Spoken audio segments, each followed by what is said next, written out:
Hello everyone, this is Jeff with Walk and Talk with Warden Jeff. It's a hot, muggy, humid morning this morning. It just rained last night and kind of walking through a few puddles here, but nevertheless, I'm going to try to get through this story for you.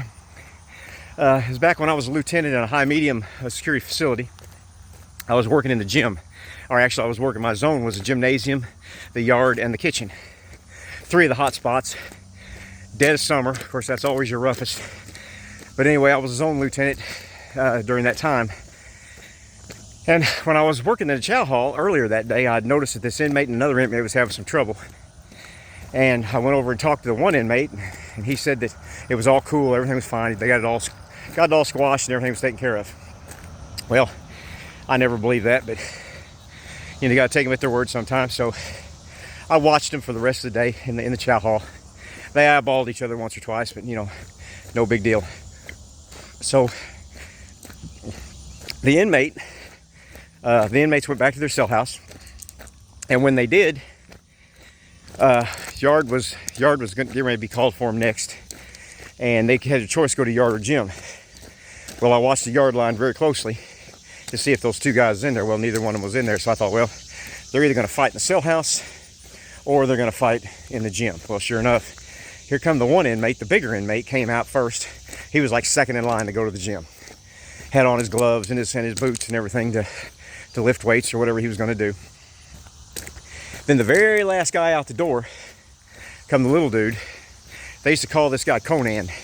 He was a little weightlifter, kind of reminded you of a little Viking, and that's just the way it was. So they were walking past, and I got to the very end of the line to let him in the gym. I looked at little Conan and I said, "Hey," I said, no trouble in there." He said, "No, sir, Lou." He said, I'm straight." I said, "Okay." So I walked right behind him, followed him in.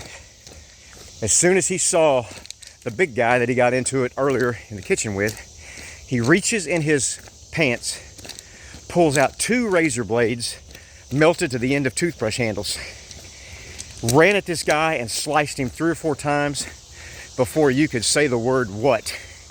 He was on him like a duck on a June bug, they say. Cut him several times. Nothing life-threatening, but a lot of cuts. I was behind him.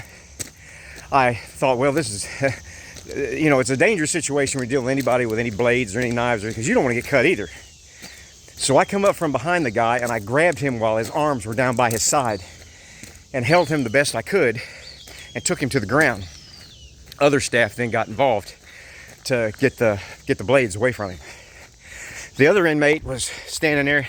He had no retaliation in him at all. He was too busy trying to stop his own bleeding. They called the code for the gym. Code meaning that anybody responds. So here comes the cavalry.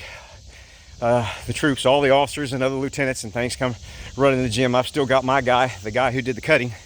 I've got him pinned on his face in the gym floor, hanging on for dear life.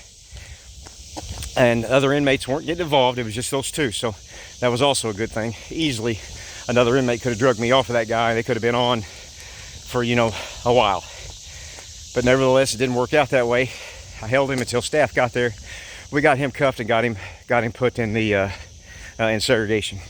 He was shipped to a maximum security prison, and they gave him, I think, 4 or 5 years there in the county for assault with a weapon, a homemade weapon, manufactured weapon in the penitentiary. So anyway, my point was this: no matter how you talk to these guys, and they're looking at you and they're looking you in the eye and they're saying, "No, I'm straight, everything's good," that wasn't necessarily always the truth. A lot of times those guys had a beef that they was going to settle themselves, and didn't matter what you said or anyone else said, they was going to take care of their business.